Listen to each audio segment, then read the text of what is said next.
सुदुर्लभ, सांद्रानंद विशेषात्मा, श्री कृष्ण आकर्षण। राइट, छह के छह हम चर्चा किए। अभी हम दूसरे अध्याय में चर्चा करेंगे भक्ति, विशेष करके साधना भक्ति, इसके बाद भाव भक्ति, फिर प्रेम भक्ति। हमने देखा था ना, भक्ति रसायन सिंधु के 4 भाग हैं। 4 भागों में विशेष करके पहला भाग है, वह है 3 भक्ति के 3 स्तरों की चर्चा हुई है, साधन भक्ति, भाव भक्ति और प्रेम भक्ति। जो लहर है, पहली तब पूर्वी लहर, पश्चिमी लहर, उत्तरी लहर, दक्षिण लहर, ऐसे 4 लहरें। क्लियर? आगे पढ़ते हैं। साधन भक्ति।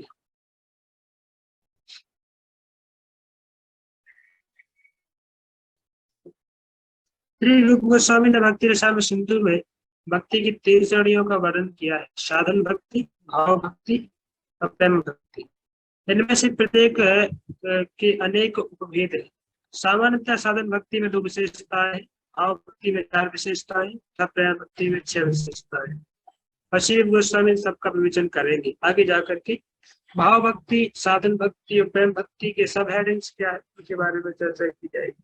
पर चूंकि हम यहाँ पे साधन भक्ति के बारे में ही मोस्ट प्रोबेबली चर्चा करने वाले, ये जो अध्याय है पूरा का पूरा साधन भक्ति के बारे में चर्चा करेंगे। देखिए हम चर्चा कर रहे हैं, इसका विषय क्या था। अब उनकी इच्छा थी कि भाई भक्ति के सिद्धांतों को समझना है, तो यहाँ पे सारे के सारे मूल सिद्धांत आपको समझ में आएंगे।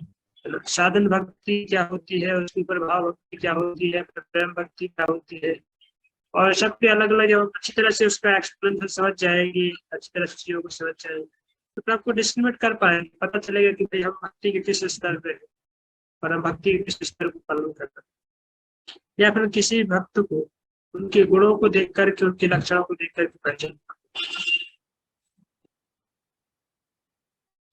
पढ़िए इसको, इसका पैराग्राफ पढ़िए।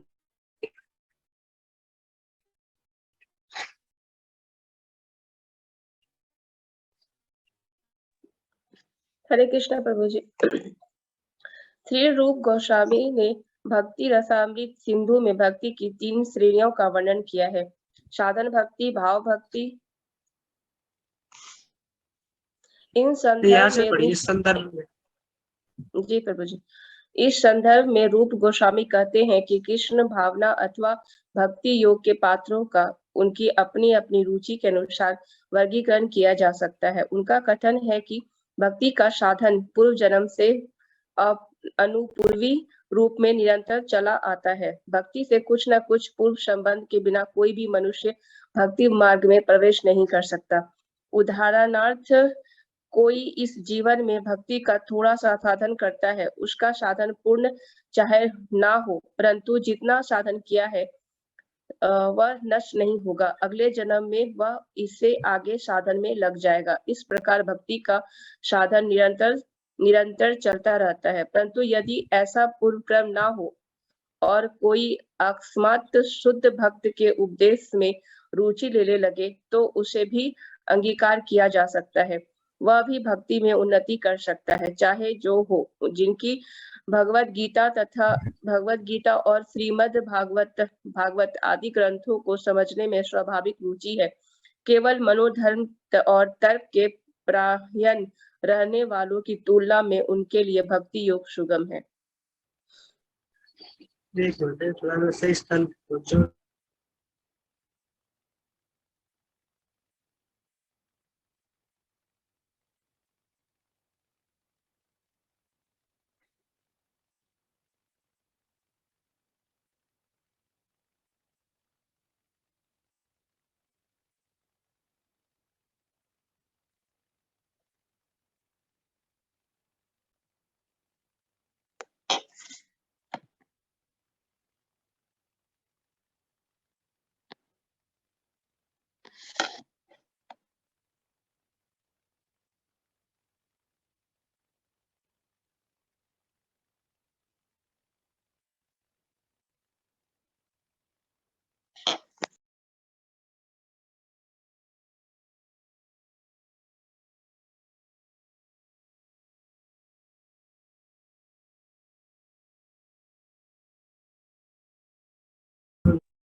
ओके, तो यहाँ पर रूप गोस्वामी विशेष करके दो लक्षणों का वर्णन कर रहे हैं। एक तो साधना भक्ति, साधना भक्ति के भी दो अंग हैं, वैदिक साधना भक्ति और राग अनुग साधना भक्ति। यहाँ पे भी हम देखेंगे कि वैदिक साधना भक्ति में किस तरीके से साधक के लक्षण होते हैं, किस तरीके की प्रैक्टिस होती है, और रागानुग साधना भक्ति के क्या प्रैक्टिसेस होते हैं। राग अनुग, अनुग का मतलब अनु मतलब हमने कल समझाया था ना, follow the footprint and follow the footstep of previous आचार्य। राग अनुग, तो यहाँ पे दो उनका वर्णन किया गया है उदाहरण के रूप में कि यदि किसी ने पिछले जन्म में भी भक्ति किया है तो जो भक्ति एक ऐसा है कि भक्ति एक फिक्स्ड अकाउंट के जैसा है जो कभी खत्म नहीं होता है। अभी आपने जितना जमा कर दिया इस जन्म में वो आपका हमेशा के लिए जमा रह जाएगा। फिर आपको अगले जन्म में जब कभी मौका मिलेगा भक्ति करने का, आपकी भक्ति वहां से स्टार्ट होगी, वहां से और आगे बढ़ेगी। तो बल्कि आप दूसरे पुण्य कर्म है या कोई करते हैं या कोई कर्म कांड करते हैं तो पुण्य कर्म एक समय पर नष्ट हो जाएंगे। जैसे आपने सुख भोग लिया पुण्य का तो पुण्य खत्म हो जाता है, यदि अब दुख भोग लिया तो पाप खत्म हो जाएगा। पर भक्ति एक अलग प्रकार का अकाउंट है जहाँ पे वो कभी खत्म नहीं होता, उसको पाप पुण्य से कोई लेना देना नहीं होता है। और जो इसलिए यहाँ पे लिखा है एक महत्वपूर्ण सिद्धांत की हमको पता नहीं है कि हम किस जन्म की कितनी भक्ति करके अभी आए हैं और अभी हमें इस जन्म में भक्ति का एक सौभाग्य प्राप्त हुआ है। तो हमारा जो स्टार्टिंग है कि हमने कुछ जन्म पहले भी किया है ये भक्ति, पिछले जन्म में किया है कि उसके पिछले जन्म में किया है कि 10,000 जन्म पहले किया है, किसी को कोई अकाउंट पता नहीं। इसलिए आप देखेंगे कई बार कि छोटे छोटे बच्चों के अंदर भी भक्ति के स्वाभाविक लक्षण दिखाई देते हैं और वो इंक्लाइंड होते हैं भक्ति के लिए, बहुत ज्यादा उनको रुचि होती है भक्ति करने में। या कई बार देखते हैं कि बच्चे एकदम, बड़े लोग भी एकदम अपोज करते हैं भक्ति का। तो क्योंकि ये क्यों पता चलता है, क्योंकि उनका प्रीवियस कैसा अकाउंट है, उन्होंने कितना भक्ति पिछले जन्म में उसको एक्सेप्ट किया है, स्वीकार किया है, उसके हिसाब से चीजें अभी उनको रिवील होती है। कई बार देखते हैं छोटे छोटे बच्चों को भी बहुत सारी चीजें उनको जल्दी याद हो जाती है, कई बार उनको बहुत ज्यादा भक्ति के सिद्धांत पता चल जाते हैं बिना कुछ उनको सिखाए पढ़ाए, क्योंकि उनका जो रिवाइविंग कॉन्शियसनेस रिवाइव हो जाता है, तो एक पास्ट कॉन्शियसनेस उनको रिवाइव हो जाता है भक्ति की कृपा से, तो उनको सब जल्दी पता चल जाता है। तो यहाँ पे दो प्रकार का वर्णन किया गया है कि एक तो है कि भाई आप साधन भक्ति के जो नियम है, सिद्धांत है, उनको पालन करके कोई भक्ति को प्रकट करे और भक्ति को उस स्तर को प्राप्त करे। दूसरा है शुद्ध भक्त की कृपा, शुद्ध भक्त के उपदेश में रुचि लेने लगे तो उसे अंगीकार किया जा सकता है। मतलब यदि किसी को साधु संघ में आकर कोई शुद्ध भक्त का विशेष प्रकार से संग प्राप्त हो गया और उनका संग करते करते, उनसे बातचीत करते करते उसको भक्ति, शुद्ध भक्ति प्राप्त हो सकती है। जैसे नारद मुनि का केस है, तो नारद मुनि जब उनके पास में वेदांती भक्ति वेदांत आए तो नारद मुनि केवल उनका संग किए, संग करते थे, उनसे प्रश्न पूछते थे, उनका जूठन खाते थे और उनका संग में रहने के कारण मात्र नारद मुनि को शुद्ध भक्ति की प्राप्ति, शुद्ध भक्ति प्राप्त हो गई। तो यहाँ पे उसी का वर्णन किया गया है कि ये दोनों प्रकार से होगी। एक तो साधन भक्ति है, साधना करने से और स्थित और अच्छी भक्ति व साधना करने से, प्रेम के साथ साधना करने से वो भक्ति का स्तर प्राप्त होगा। और दूसरा है शुद्ध भक्ति के पास से प्राप्त हो सकता है। ओके, आगे बढ़िए, आगे बढ़िए।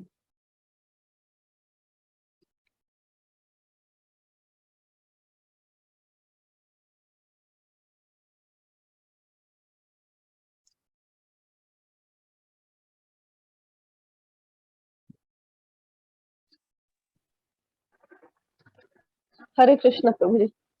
इस कथन के समर्थन में प्राचीन विद्वानों के बहुत से प्रमाण हैं। उनके सामान्य मत के अनुसार चतुर तार्किक जिस सिद्धांत को यत्न पूर्वक सिद्ध करते हैं उसे उनसे प्रबल तार्किक अपनी युक्ति के बल पर काट कर अन्यथा सिद्ध कर देते हैं। इस प्रकार तर्क के पद की कुछ भी प्रतिष्ठा नहीं है, अतएव श्रीमद् भागवत आचार्यों का अनुगमन करने को कहती है। यहाँ श्री रूप गोस्वामी द्वारा भक्ति योग का सामान्य वर्णन हुआ है। पूर्व में भक्ति की साधन रूपा, भाव रूपा और प्रेम रूपा, इन तीन श्रेणियों का उल्लेख है। अब श्री रूप गोस्वामी साधन भक्ति का विवेचन ऊपर करिएगा प्रभु जी।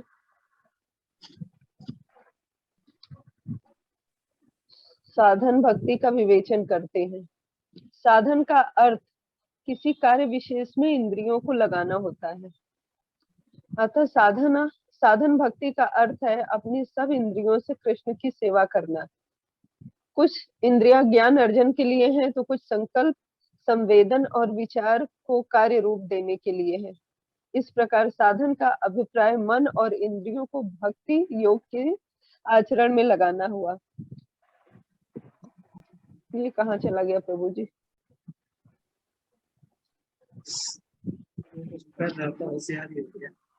हाँ, ये कहाँ ऊपर नीचे कुछ हो गया।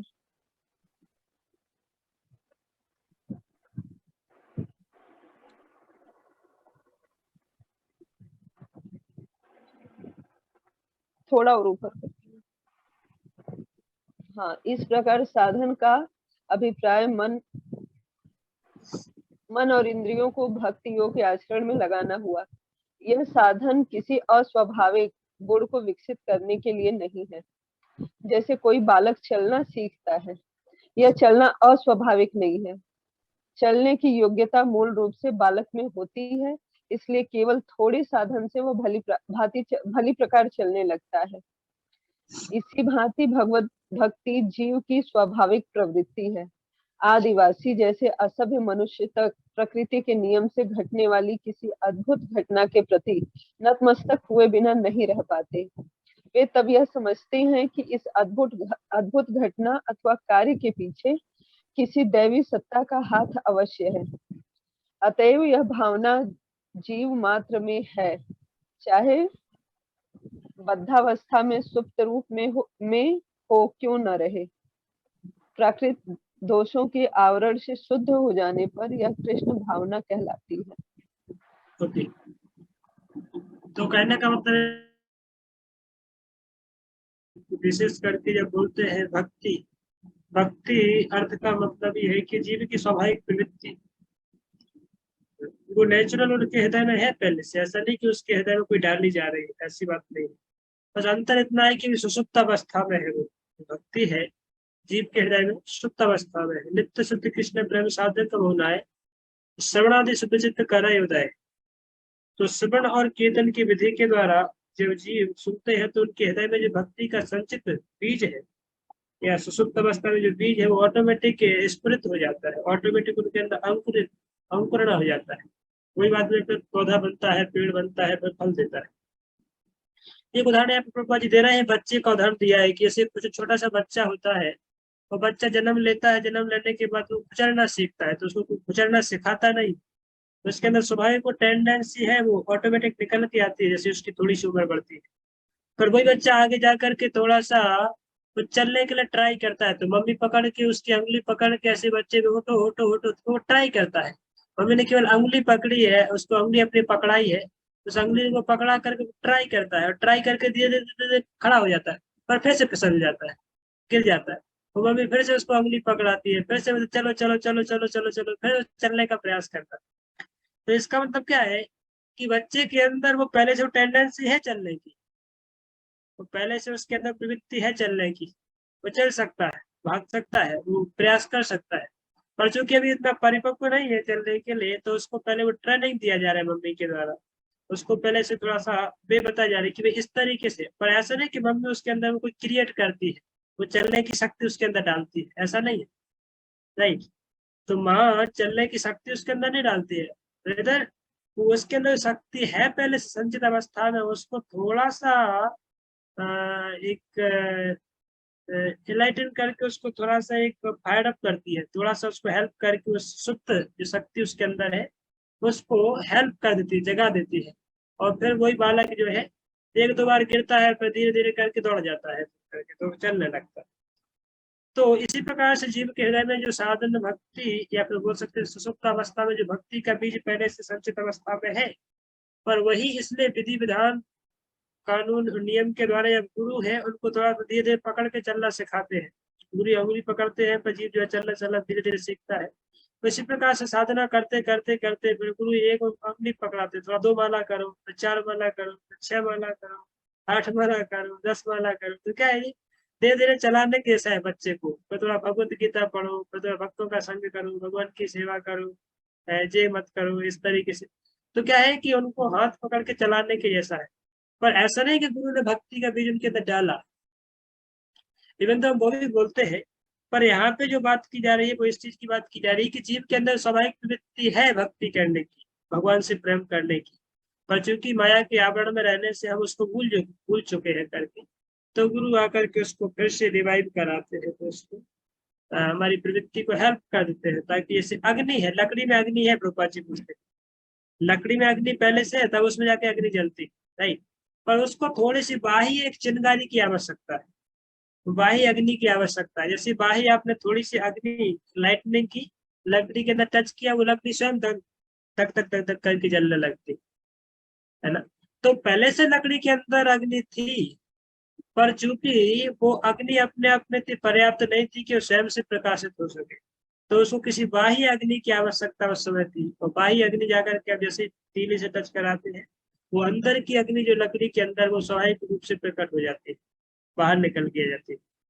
इसी प्रकार से जीव के अंदर भक्ति रूपी जो सुकृति है, भक्ति की सुसुप्त अवस्था में भक्ति पहले से है हृदय में, पर उसको केवल एक थोड़ी सी हेल्प की आवश्यकता है, जो कि गुरु के माध्यम से, भक्त के माध्यम से, आचार्य के माध्यम से उसको जैसे ही थोड़ा सा हेल्प मिलता है, वो अंदर की अग्नि तुरंत निकल के बाहर आ जाती है। क्लियर? ओके, आगे पढ़िए।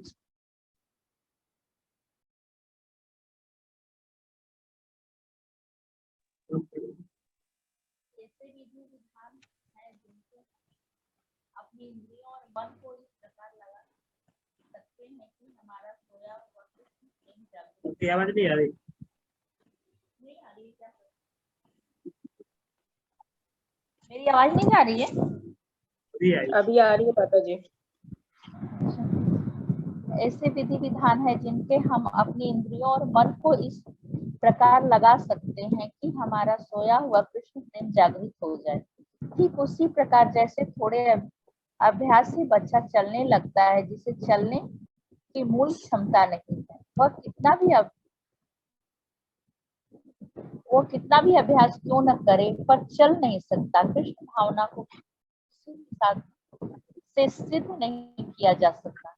वास्तव में ऐसा कोई साधन नहीं है, वह तो नित्य सिद्ध है। परंतु जब जीव भक्ति को, जो उसका आंतरिक गुण है, विकसित करना चाहे, तो ऐसे कुछ साधन है जिनका आचरण करने से वह सोया हुआ गुण जागृत हो जाएगा। इसी अभ्यास का नाम साधना भक्ति है। माया शक्ति के वशीभूत हुआ।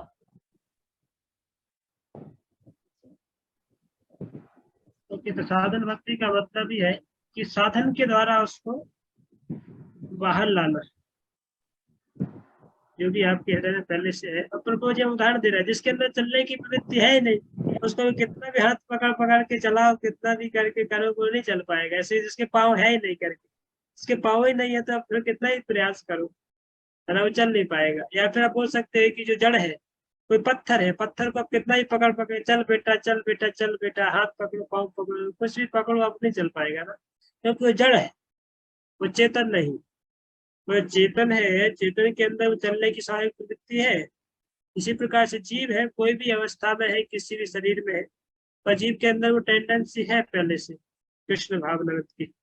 उस टेंडेंसी को थोड़ा सा, उस प्रवृत्ति को थोड़ी सी हेल्प किया, उसी का नाम साधन। समझ रहे ना? जैसे कोई लंगड़ा व्यक्ति है, पंगु व्यक्ति, उसको वो घुटनी एक दे दी जाती है, तो घुटनी को सहारा लेकर के वो चलने लगता है। वैसे तो पंगु है, चल नहीं सकता है, पर आपने घुटनी दे दी तो घुटनी का सहारा लेकर के वो चल जाता है। इसी प्रकार से हम सब पंगु है, साधना भक्ति के साथ पंगु है। पंगु को पर गुरु आकर के हेल्प कर देते हैं, तो एक डंडी पकड़ा देते हैं, हमारी गाड़ी पे चलने लगती है, लाइक दैट।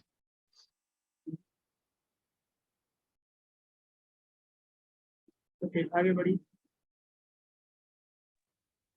माया शक्ति के वशीभूत हुआ जीव अस्वाभाविक प्रमद दशा में है। श्रीमद् भागवत में कहा है कि सामान्यतः बद्ध जीव उन्मत्त रहता है, क्योंकि वह निरंतर उन्हीं क्रियाओं में तत्पर है जो बंधन और दुख का कारण बनती है। मूल रूप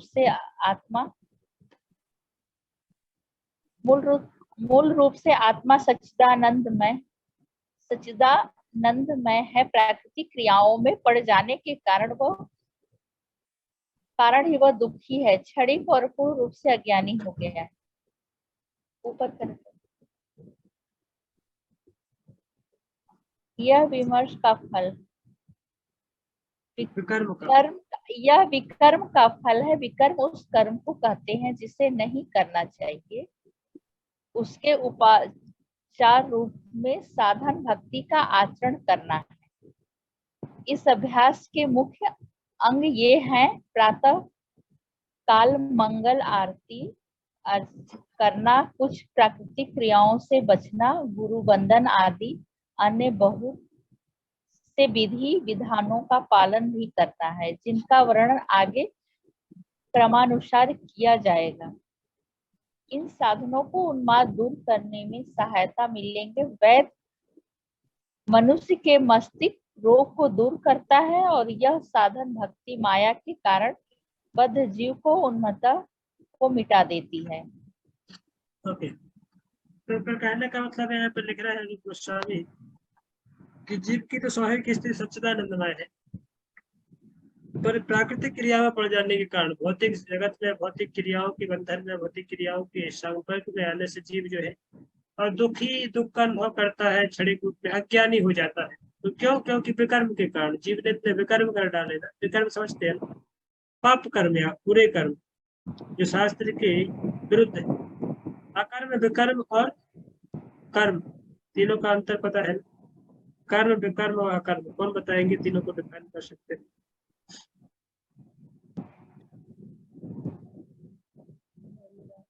बोलिए।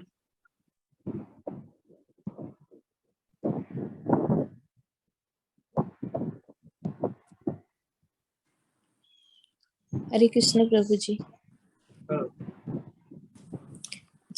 नारद मुनि ने इसी साधन भक्ति का, अरे बोल रहा हूँ कि डिफाइन करना है। कर्म, अकर्म और विकर्म तीन क्या है, तीनों को समझाइए।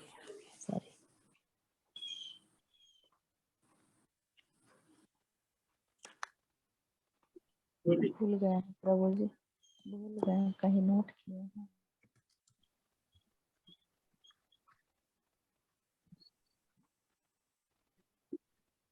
भूल गए सब, भगवती की तरफ बड़ी से अब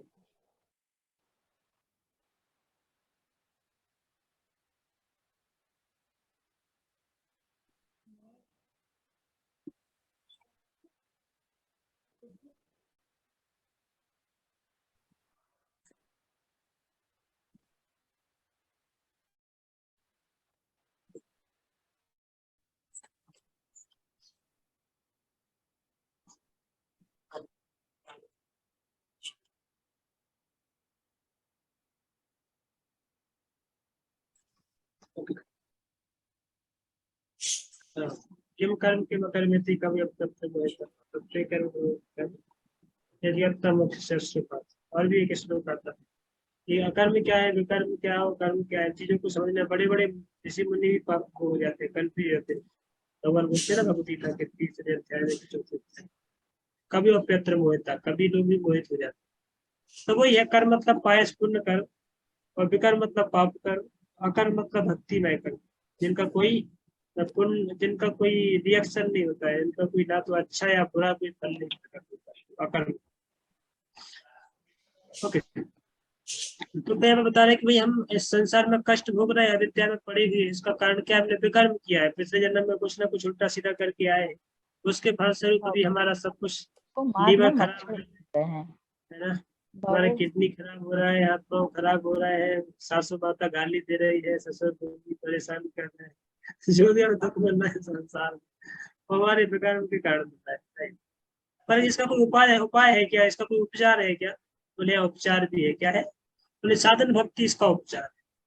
क्योंकि हमें संसार में कष्ट मिल रहा है, दुख मिल रहा है, यदि इन दुखों से निवृत्त होना है तो साधन भक्ति उपचार है। यदि कोई साधना करते, साधन भक्ति के अंग है बहुत सारे, 2-3 को यहाँ पे स्ट्रेस किया गया, जैसे मंगल आरती करना, पूजा करना, नियमित माला का जाप करना, शास्त्र अध्ययन करना, गुरु के वचनों का पालन करना। अभी आगे जाकर क्या आएगा? भक्ति के 64 अंगों, तो भक्ति के 64 जो है पूरे क्रिया है, 66 क्रियाओं को पालन करना है, तो पूरा लिस्ट आएगा आगे। तो हम उसमें चर्चा करेंगे। ठीक है। नारद मुनि ने इस साधन भक्ति का उल्लेख श्रीमद् भागवतम में किया है। तो युधिष्ठिर महाराज से कहते हैं, राजन, जिस किसी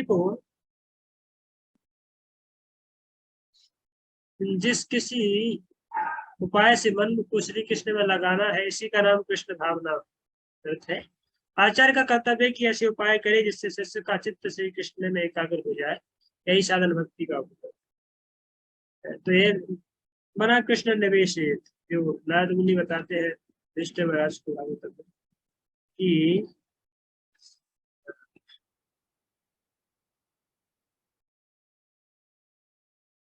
तस्मात एक उपाय न मना कृष्ण निवेश, कि कैसे भी करो, जिंदगी में कुछ भी हो, कैसे भी अपने लाइफ को, अपने शरीर को इस तरीके से मोल्ड करो कि आप जो साधना भक्ति के नियम है, विधि विधान है, उनको पालन कर पाओ। आप अपना मन जो है कृष्ण के चरण कमलों में हमेशा लगा करके रख पाओ। भागवतम 7.1.131 नारद मुनि यहाँ पे ऐसा बोल रहे हैं। फिर आगे यहाँ पे मूल शब्द से हम कुछ देख लेंगे। वैधि रागानुग चेती साधना विधा। तो यहाँ पे दो प्रकार के साधन है, एक तो वैधि साधना भक्ति और दूसरी रागानुग साधना भक्ति।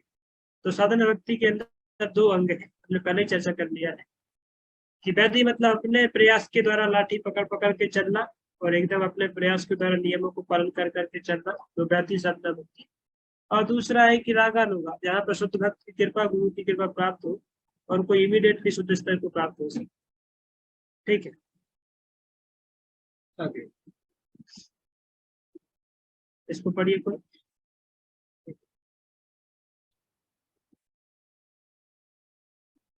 चलिए पढ़ते जाइए, तो स्पीड में थोड़ा पढ़ते जाइए। हरे कृष्ण प्रभु जी। श्री चैतन्य महाप्रभु ने इस उद्देश्य से हमें एक प्रामाणिक कार्यक्रम दिया है, जो हरे कृष्णा मंत्र के कीर्तन पर आधारित है। यह कीर्तन इतना दिव्य शक्ति संपन्न है कि इसके साधन से श्री कृष्ण में तत्काल आसक्ति हो जाती है। इसे साधना भक्ति का सूत्रपात होता है। जिस किसी प्रकार मन को श्री कृष्ण में निवेशित करना है, संत प्रवर अम्बीरिय महाराज ने राज्य का दायित्व होते हुए भी अपने मन को श्री कृष्ण में लगा रखा था। इस प्रकार जो कोई अपने मन को एकाग्र करने का साधन करेगा, वह अपनी स्वरूप भूत कृष्ण भावना का पुण्य जागरण करने में बहुत शीघ्र सफल होगा। इस साधना भक्ति का भी दो भागों में वर्गीकरण किया जा सकता है।